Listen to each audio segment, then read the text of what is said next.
ជំរាបសួរបងប្អូនអរគ្នាបាទវីដេអូនៅក្នុងថាពេលនេះគឺបង្ហាញបងប្អូនអរគ្នាអំពីរបៀបនៃការសរសេរអក្សរខ្មែរនៅក្នុងកម្មវិធីកាត់តវីដេអូផ្សេងៗមិនថា Filmora ឬក៏កម្មវិធីផ្សេងៗទេប៉ុន្តែដោយសារតែខ្ញុំមានកម្មវិធី Filmora ដែលកំពុងតែបង្ហាញបងប្អូនចូលទាំងអស់គ្នានេះគឺខ្ញុំអនុវត្តនៅលើ Filmora ដើម្បីឲ្យបងប្អូនទាំងអស់គ្នាមើលតែម្ដងណាបាទអញ្ចឹងដើម្បីងាយស្រួលក្នុងការសរសេរ font ខ្មែរណាឬក៏យើងថានិយាយថាដាក់អក្សរខ្មែរអញ្ចឹងណាបងប្អូនទាំងអស់គ្នាឲ្យវាស្គាល់ជាមួយនឹងFilmora បាទអញ្ចឹងបងប្អូនត្រូវដឹងរឿងពីរគឺនៅក្នុង font ប្រភេទ font គឺគេបែងចែកចេញជាពីរប្រភេទគឺប្រភេទ legacy font និង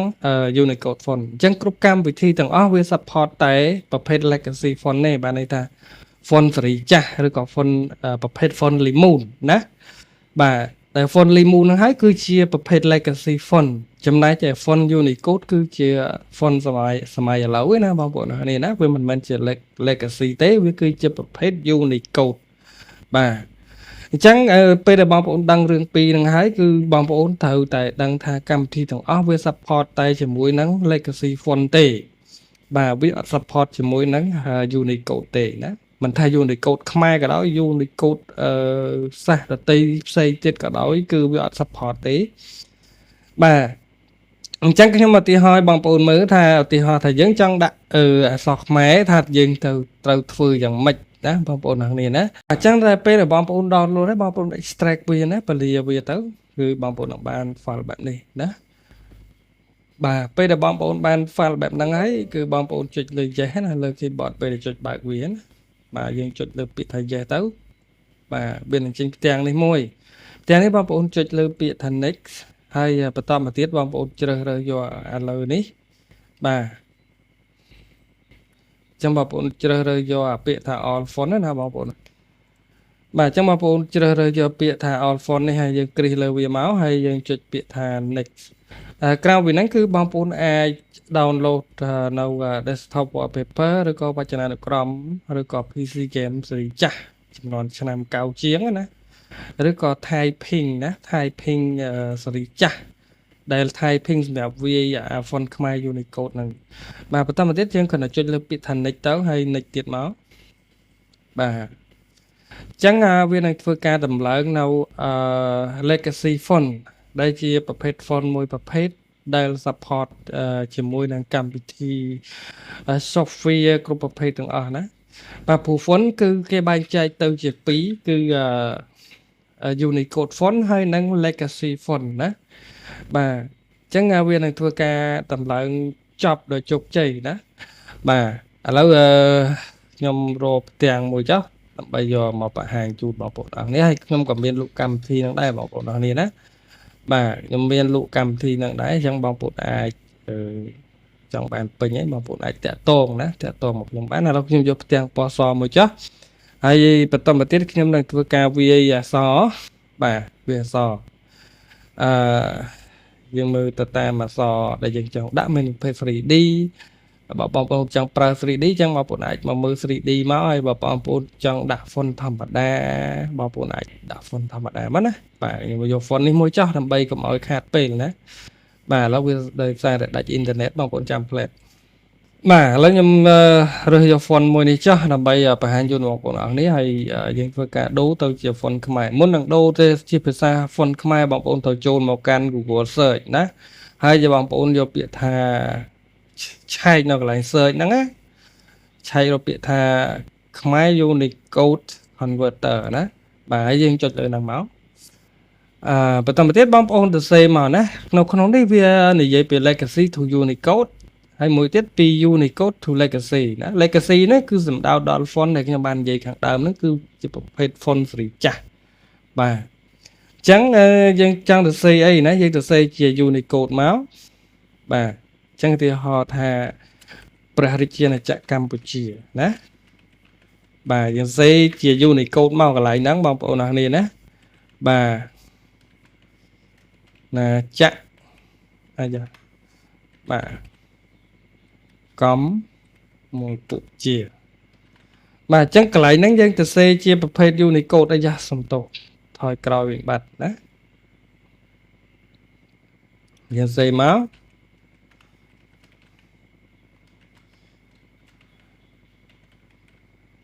បាទសេមសាទៀតពុជាបាទចឹងយើងសេតែប៉ុណ្ណឹងមកបងប្អូនអរគ្នាហើយយើង copy អានេះប្រភេទ font នេះណាយើង copy អក្សរអង់គ្លេសដែលមើលទៅរៀងរញ៉ៃដែលនៅខាងស្ដាំហ្នឹងណាបងប្អូនអរគ្នាបន្តមកទៀតបងប្អូនចុចមកលើអត្ថបទរបស់យើងវិញហើយចូលមកកន្លែង text នេះណាហើយយើងយកអាហ្នឹងមកផាសនៅកន្លែងហ្នឹងបាទយើងយកវាមកផាសនៅកន្លែងហ្នឹងហើយយើងអាចដូរទំហំវាឲ្យតូចជាងហ្នឹងបន្តិចក៏បានបាទយើងដាក់មកល្មមមើលទៅបាទហើយបន្ទាប់ពីហ្នឹងមកណាបងប្អូនអរនេះណាយើងចូលមកកន្លែងនេះវិញកន្លែងនេះគឺជាកន្លែងដូរ font ហើយបងប្អូនអរនេះណាចឹងយើងទៅរក font មួយដែលដាក់ផ្ដើមដោយអក្សរ Limon ណាបាទយើងទៅរក font មួយដែលផ្ដើមដោយពាក្យថា Limon បាទនេះចូលដល់អក្សរ K ហើយបានអក្សរ L ណាបាទ K ហើយ L នេះគឺអក្សរនេះបងប្អូនណាគឺជាប្រភេទ Limon F1 F2 F3 អញ្ចឹងទៅណាឬក៏ F រហូតដល់ F5 អញ្ចឹងណាបាទក្រៅពីហ្នឹង F7 F6 អញ្ចឹងមកអានេះចូល R ណា Limon R2 បងប្អូនមើលឈ្មោះអក្សរដែលវាលោតនៅជាប់នឹង mouse ណាបងប្អូនណា Limon R1 នេះជាទូទៅឃើញគេប្រើហ្នឹងបាទហើយបន្តមកទៀត Limon R5 រហូតដល់នេះម៉ូដអក្សរខុសៗគ្នាបងប្អូនឆ្លាញ់ម៉ូដណាបងប្អូនជ្រើសរើសយកម៉ូដហ្នឹងមកបាទសម្រាប់ខ្ញុំចូលចិត្តប្រើ R1 ណាបាទហើយយើងក៏អាចបរិច្រួមវានៅកន្លែងហ្នឹងបានដែរបងប្អូននេះណាយើងអាចកែកុនវាដូចជាយើងកំពុងតែកាត់តអញ្ចឹងហើយយើងមកចាក់វីដេអូនឹងបង្ហាញជូនបងប្អូនអរគ្នាបាទអញ្ចឹងយើងឃើញនេះគឺវាទៅសេអត់ខុសទេបងប្អូនអរគ្នាណាបាទគឺប្រជាណាចក្រកម្ពុជានឹងឯងបាទ